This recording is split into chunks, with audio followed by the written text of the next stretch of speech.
ನಮಸ್ಕಾರ. ಕನ್ಯಾ ರಾಶಿಯವರಿಗೆ ಏಪ್ರಿಲ್ 2026 ಇದೊಂದು ಸಾಮಾನ್ಯ ತಿಂಗಳಲ್ಲ.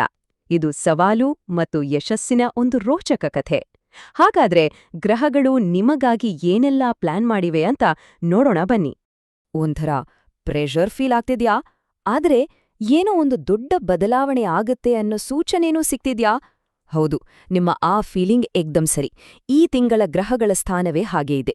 ಒಂದು ಕಡೆ ಪರೀಕ್ಷೆ, ಇನ್ನೊಂದು ಕಡೆ ದೊಡ್ಡ ಯಶಸ್ಸು. ಅಂದ್ರೆ ಏಪ್ರಿಲ್ ತಿಂಗಳು ಕನ್ಯಾ ರಾಶಿಯವರಿಗೆ 2 ಭಾಗಗಳಿರುವ ಒಂದು ಕಥೆ ಇದ್ದ ಹಾಗೆ. ಮೊದಲ ಭಾಗದಲ್ಲಿ ಪರೀಕ್ಷೆಗಳು, ಎರಡನೇ ಭಾಗದಲ್ಲಿ ಅದ್ಭುತವಾದ ಪ್ರತಿಫಲಗಳು. ಸೊ ಈ ತಿಂಗಳನ್ನ 2 ಬೇರೆ ಬೇರೆ ಭಾಗಗಳಾಗಿ ವಿಂಗಡಿಸ್ತಿರೋ ಆ ಗ್ರಹಗಳ ಶಕ್ತಿ ಯಾವುದೋ ಅಂತ ಡೀಟೇಲ್ ಆಗಿ ನೋಡೋಣ. ಮೊದಲಿಗೆ ಏಪ್ರಿಲ್ ತಿಂಗಳ ಮೊದಲ 2 ವಾರಗಳನ್ನ ನೋಡೋಣ. ಈ ಸಮಯದಲ್ಲಿ ಗ್ರಹಗಳ ಒತ್ತಡ ಹೆಚ್ಚಾಗಿರೋದು ಒಂದೇ ವಿಷಯದ ಮೇಲೆ: ನಿಮ್ಮ ಸಂಬಂಧಗಳು ಮತ್ತು ಪಾಲುದಾರಿಕೆಗಳು.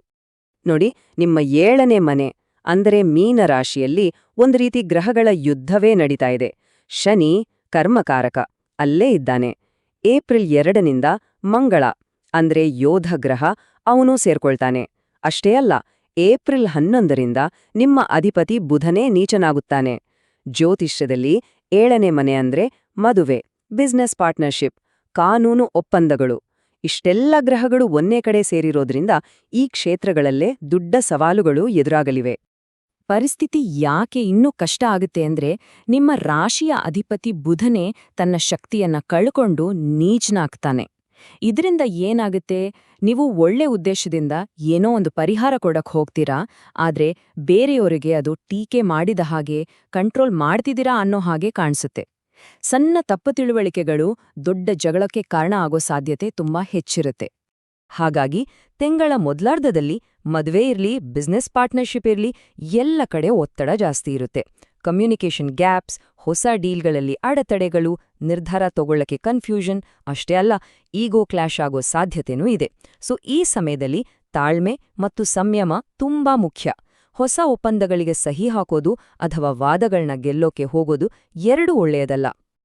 ಆದರೆ ಚಿಂತೆ ಮಾಡ್ಬೇಡಿ, ಈ ಒತ್ತಡವೆಲ್ಲ ಪೀಕ್ಗೆ ಹೋದ ತಕ್ಷಣ ಗ್ರಹಗಳ ಸ್ಥಿತಿಯಲ್ಲಿ ಒಂದು ದೊಡ್ಡ ಬದಲಾವಣೆ ಆಗುತ್ತೆ. ಇದು ತಿಂಗಳ 2ನೇ ಭಾಗದ ಕಥೆಯನ್ನೇ ಸಂಪೂರ್ಣವಾಗಿ ಬದಲಾಯಿಸ್ಬಿಡುತ್ತೆ. ಈ 3 ದಿನಾಂಕಗಳು ತುಂಬಾ ಇಂಪಾರ್ಟೆಂಟ್. ನೋಟ್ ಮಾಡ್ಕೊಳ್ಳಿ.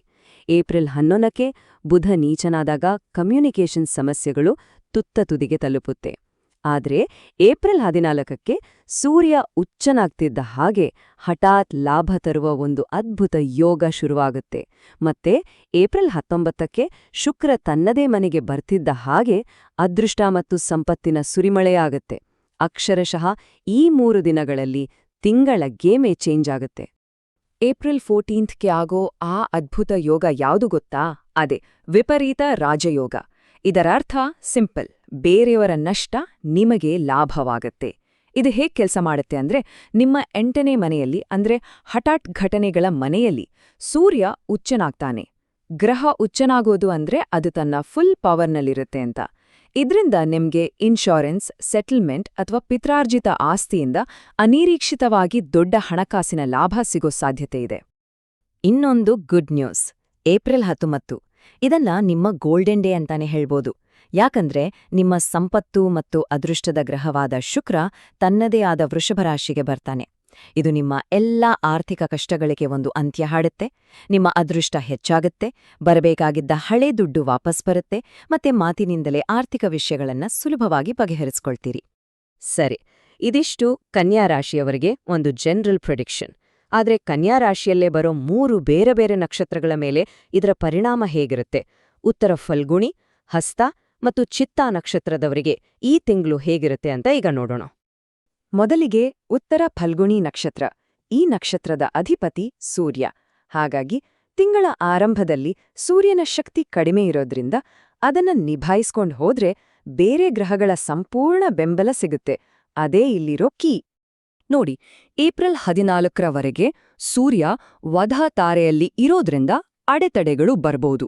ಹಾಗೆ ಮಂಗಳ ಮತ್ತು ಬುಧ ಪ್ರತ್ಯರಿ ತಾರೆಯಲ್ಲಿ ಇರೋದ್ರಿಂದ ವಿರೋಧಗಳು ಹೆಚ್ಚಾಗ್ಬೋದು.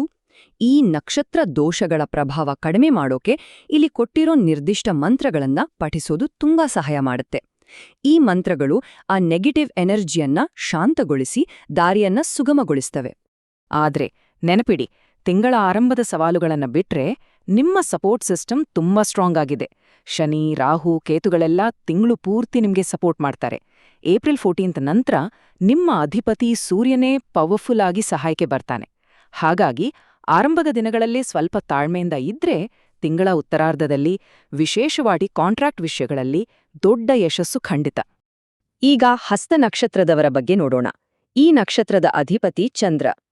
ಈ ತಿಂಗಳು ನಿಮಗೆ ನಿಮ್ಮಲ್ಲಿರೋ ಸಹಜ ಕೌಶಲ್ಯಗಳನ್ನ ಹೊರತರಲು ಕೆಲವು ಗ್ರಹಗಳ ವಿರೋಧವನ್ನ ಸರಿಯಾಗಿ ಮ್ಯಾನೇಜ್ ಮಾಡಬೇಕಾಗತ್ತೆ. ಹಸ್ತ ನಕ್ಷತ್ರದವರಿಗೆ ಶನಿ ಪ್ರತ್ಯರಿ ಅಂದ್ರೆ ಶತ್ರುತ್ವವನ್ನ, ರಾಹು ವಿಪತ್ ಅಂದ್ರೆ ಅಪಾಯವನ್ನ ಮತ್ತು ಕೇತು ವಧ ಅಂದ್ರೆ ಅಡೆತಡೆಗಳನ್ನ ತರಬಹುದು. ಈ 3 ಸವಾಲುಗಳನ್ನ ಎದುರಿಸಲು ಪ್ರತಿದಿನ ತಪ್ಪದೆ ಮಂತ್ರಪಠನೆ ಮಾಡೋದು ತುಂಬಾ ಅವಶ್ಯಕ. ಇದು ಅಡೆತಡೆಗಳನ್ನೇ ಯಶಸ್ಸಿನ ಮೆಟ್ಟಿಲುಗಳಾಗಿ ಬದಲಾಯಿಸೋಕೆ ಹೆಲ್ಪ್ ಮಾಡುತ್ತೆ. ಆದ್ರೆ ಇಲ್ಲೂ ಕೂಡ ಒಳ್ಳೆ ಅವಕಾಶಗಳಿವೆ. ಏಪ್ರಿಲ್ 14ರವರೆಗೆ ಸೂರ್ಯನ ಸಪೋರ್ಟ್ ಇರೋದ್ರಿಂದ ತಿಂಗಳ ಆರಂಭ ತುಂಬಾ ಚೆನ್ನಾಗಿರುತ್ತೆ. ನಿಮ್ಮ ಕೌಶಲ್ಯಗಳನ್ನ ಬಳಸಿ ಫ್ರೀಲಾನ್ಸ್ ಅಥವಾ ಸ್ವಂತ ಪ್ರಾಜೆಕ್ಟ್ಗಳ ಮೂಲಕ ಹೊಸ ಆದಾಯದ ಮೂಲವನ್ನ ಸೃಷ್ಟಿಸ್ಕೊಳ್ಬಹುದು. ಇದು ಯಾಕೆ ಮುಖ್ಯ ಅಂದ್ರೆ ಏಪ್ರಿಲ್ನಿಂದ ಜೂನ್ವರೆಗೆ ಕುಟುಂಬಕ್ಕೆ ಸಂಬಂಧಪಟ್ಟಾಗೆ ಸ್ವಲ್ಪ ಖರ್ಚುಗಳು ಬರಬಹುದು. ಹಾಗಾಗಿ ತಿಂಗಳ ಆರಂಭದಲ್ಲಿ ಹೆಚ್ಚು ಗಳಿಸೋದು ನಂತರದ ಖರ್ಚುಗಳನ್ನ ನಿಭಾಯಿಸೋಕೆ ಸಹಾಯ ಮಾಡುತ್ತೆ. ಏಪ್ರಿಲ್ 5ರ ನಂತರ ಶುಕ್ರನ ಬೆಂಬಲ ಕೂಡ ಆರ್ಥಿಕ ಸ್ಥಿರತೆಯನ್ನ ಕೊಡುತ್ತೆ. ಮುಂದಿನದು ಚಿತ್ತಾ ನಕ್ಷತ್ರ. ಈ ನಕ್ಷತ್ರದ ಅಧಿಪತಿ ಮಂಗಳ.